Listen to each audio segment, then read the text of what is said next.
গাজীপুরে সাংবাদিক তুহিন হত্যার ঘটনায় জড়িতদের দ্রুত গ্রেফতার এবং দৃষ্টান্তমূলক শাস্তির দাবিতে লোহাগড়া প্রেস ক্লাবের উদ্যোগে লোহাগড়া উপজেলা গেটের সামনে ঢাকা বেনাপোল মহাসড়কের পাশে এক মানববন্ধন কর্মসূচি পালন করা হয়েছে।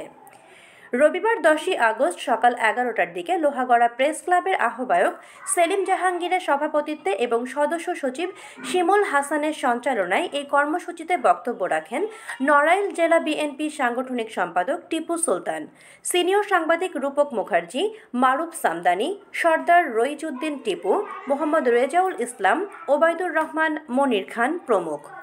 বক্তারা বলেন, সাংবাদিক রাষ্ট্রের দর্পণ বা 4 স্তম্ভের একটি স্তম্ভ বলে খ্যাত, কিন্তু কোথায় মূল্যবোধ, কোথায় নিরাপত্তা? রাষ্ট্রের সাংবাদিকদের নিরাপত্তা নিশ্চিত করতে হবে। সাংবাদিকরা সত্যচিত্র তুলে ধরলে তাদের নানা ধরনের হুমকি এবং প্রাণনাশের হুমকি পর্যন্ত আসে।